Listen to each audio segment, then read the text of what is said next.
Eu entrevistei o Safatli, a saída dele, sua entrada na chapa causou um grande reboliço. O Safatli, não só ao Fluxo, mas em muitas oportunidades, deu a versão dele dos fatos. Queria que você me falasse como foi o processo em que você se tornou o candidato ao governo do Estado pelo PSOL. Deixa eu te falar o seguinte.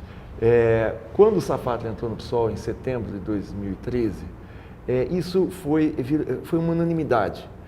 Porque a gente estava conseguindo, não só por ser o Safatli que é um intelectual brilhante, e eu não falo isso por demagogia, porque eu leio que o Safatli, o livro dele sobre a ditadura, que ele escreveu com Edson Telles, e aquele à esquerda, que não ouso dizer o nome, são brilhantes.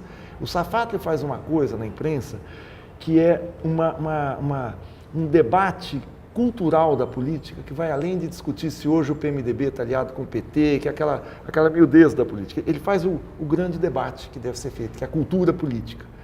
E a entrada dele inverteu uma lógica que foi dos intelectuais da academia se afastar da política. Nós, historicamente, tivemos duas ondas grandes dos intelectuais participarem na política. Depois do Estado Novo, quando o Partido Comunista vem para a legalidade, quando Prestes, Marighella sai da cadeia, grande parte, o melhor da intelectualidade brasileira se filiou ao partido. O Portinari, o Drummond chegou, o Graciliano Ramos, o Monteiro Lobato nunca foi comunista, mas se aproximou por conta das ideias nacionalistas. Enfim, você teve ali um namoro que foi muito interessante. Entre o pensamento e a prática. O pensamento e a prática. Isso acabou na época antes, em 64, isso acabou, enfim. Nos anos 80, essa onda voltou. Na fundação do PT estava o Sérgio Buarque de Holanda, estava uma série de outros intelectuais, acorreram junto ao movimento popular, e esse casamento rendeu não só frutos, mas rendeu uma época luminosa da esquerda brasileira, que foram os anos 80 e 90, que foi o ascenso do PT.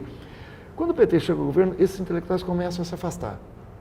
E a gente achou, pelo menos eu achei, que a gente estava abrindo de novo esse diálogo, essa parceria entre o pensamento e a prática, e mais, o Safatli era alguém que vinha à prática. E ele foi uma unanimidade dentro do PSOL. Eu tinha sido candidato em 2012, eu não tinha... A vereador.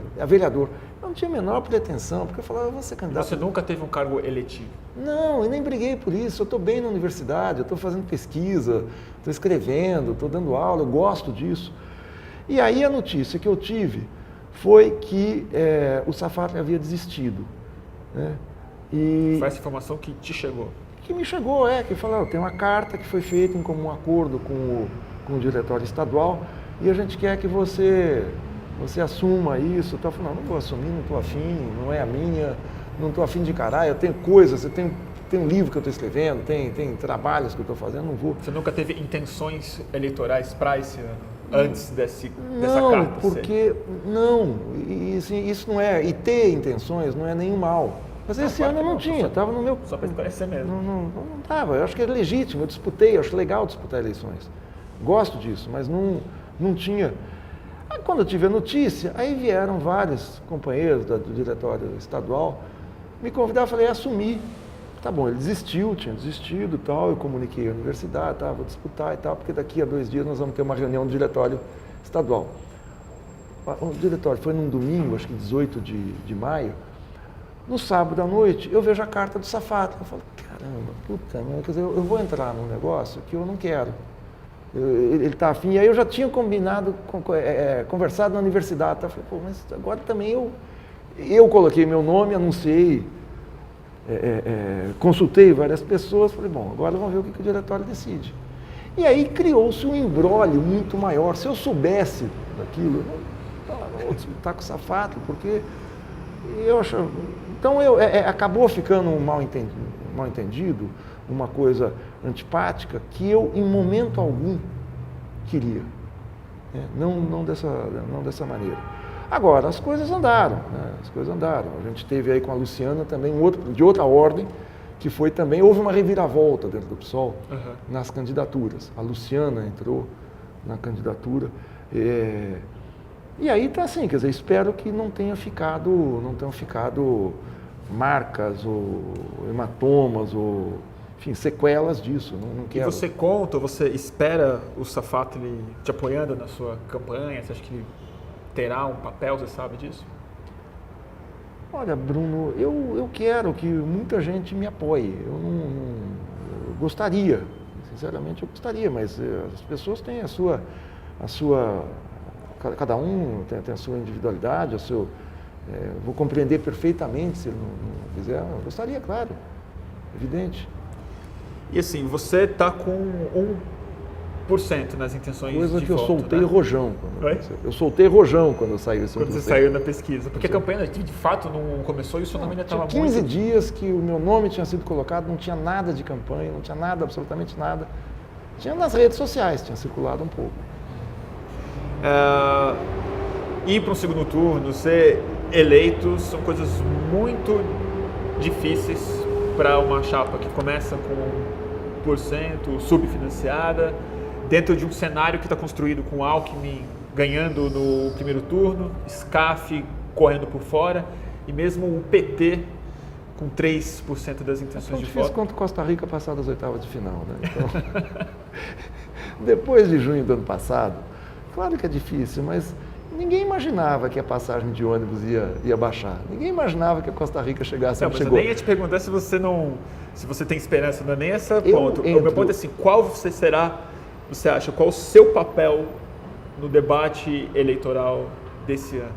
Já que você afirmou que o PT é muito tímido, ou muito Frouxo. muito frouxo, foi a palavra que você usou, na hora de fazer um enfrentamento à direita no país e particularmente em São Paulo. Eu tenho vários amigos no PT. Você foi do PT durante Eu muito fui do tempo? PT. O PT tem uma história significativa na história, nos rumos políticos do Brasil nos últimos 30 e poucos anos. O PT colocou na disputa política institucional um setor que estava fora, um setor popular, os pobres. Você pega um retrato da Câmara dos Deputados nos anos 60, nos anos 50, você tem lá empresários, doutores, a classe média alta. Você pega hoje, você tem operários, você tem líderes camponeses, você tem lideranças populares, estudantis e tal. Então, essa mudança na cultura política deve-se ao PT. Agora, eu acho que o PT foi muito à direita. Não que o PT seja a direita, o PT não é a direita. A direita é o PSDB, o DEM, o capital financeiro. Agora, o PT concilia com eles. E eu acho que esse ciclo do PT conseguir dar o salto transformador da sociedade brasileira, lamentavelmente está se esgotando. E é preciso a gente repensar e, mais do que repensar, refazer e recolocar um debate que é o seguinte: nós precisamos ver no Brasil, para a transformação social, quem vai ganhar e quem vai perder. Não vai mais dar, é impossível fazer uma transformação em que todos ganhem. Isso dá para fazer em momentos muito especiais, mesmo assim, os ganhos dos de baixo, dos pobres, é um ganhinho, e os ganhos do mercado financeiro são ganhões. Você acha que é esse pensamento que estava embutido na Carta aos Brasileiros? A Carta aos Brasileiros foi uma declaração de rendição ao mercado financeiro.